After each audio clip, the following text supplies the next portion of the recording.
So hi guys, this is Mon. So yan, nasa Ilihan Port na tayo kasi naubusan tayo ng bangka or sasakyan sa Tabangao. So papunta tayo ng Isla Verde guys. Ayan, 4:30 kami umalis ng Lipa. So nakarating kami siguro 8:30 AM. Ayan, makikita nyo, sumakay na kami sa bangka sa wakas. Ayan na, video kunyari. Sama mo naman ako dyan, love. Ba naman? Huy, sama mo naman ako. Ayun, nakasama din, sweet-sweetang maigi, nakakopol pa eh. Parang tunay. So yan, nakikita nyo, magandang tanawin, ang dagat. Ayan na. Hindi mo papadig syempre. Ang bida sa video na to guys. Kita nyo naman, di ba? Yes sir. So yan, malapit na tayo bumaba. Nakikita nyo na, malapit na tayo sa Isla Verde. Ayan, sa wakas guys, nakababa na tayo. So, mas pinili namin maglakad kaysa maghabal-habal. So, it's around siguro mga 8:30. Yan, nagsasalita pa ako ng kung ano-ano dyan. Pero sinasabi ko dyan is, this is our first day. So, yan ang unang araw namin sa Isla Verde guys. At yan, nakarating na tayo sa resort ng mayamang ko kaibigan. Shoutout sa'yo. Sino ka man, ayan, thank you for accommodating us. Napakasariwa ng hangin dyan guys. Ayan, low tide na.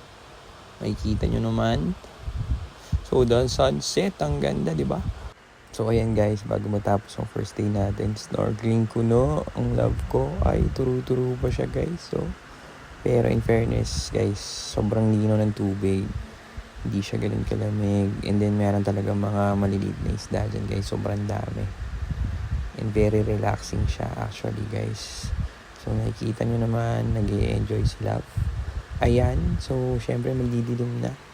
Naglakad na kami pabalik sa aming resort guys. So ayun, another day, another video.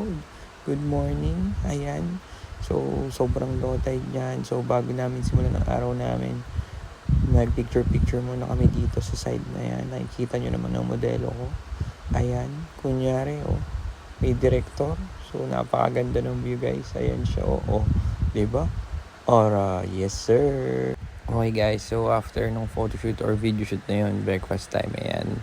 So, talong for breakfast, may tuyo din yan, di na na-videohan. So, syempre, pag nabusog na kayo, ayan, magpapakagutom muna tayo. Ayan, papawis muna, ayan, with the gang.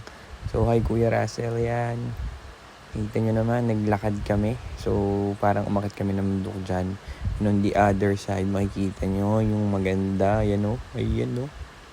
Dyan na, malapit na tayo guys. Pababa na tayo sa magandang spot na yan. On the beach side yan. Kita nyo naman guys. Ang ganda, diba? Yun o. May pag-ganon pa siya. Kita nyo, sobrang linaw ng tubig guys. Diba? Uy, starfish. Ganda, diba, guys?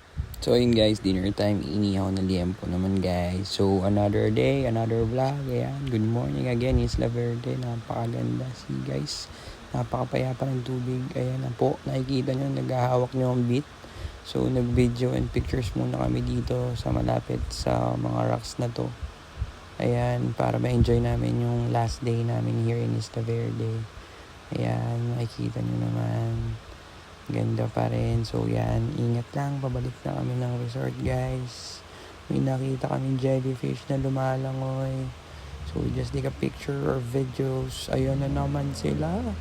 Aso't pusa naman kung mag-away. Kunyari na naman, guys. I love you, love. So, ayun nga, guys. Yan. Nakikita nyo, sumakay na kami na maliit na bangka. Papunta sa malaking bangka para makauwi na kami. So, vacation's over, guys. Ayan. I just want to thank to the family of my friend na mayroon ng resort na nag-accommodate sa amin for ilang days din. And we had so much fun, guys. So, ayun. Makita nyo naman, nag-video kami, kumakain kami. And saying goodbye to Isla Verde and hope to see you soon, guys. Ayan. So, dito makikita nyo yung friend ko. Yan yun. Nagpapasalamat ako na may-ari ng resort. Ayan, guys. So, just to keep reminders, kailangan din natin magpahinga. Hindi lang puro work, guys. We need to have a peace of mind din and less stress po. So, it will be keeping us healthy, guys. Kung nakikita nyo yan, hanggang dito na lang guys. See you. Bye.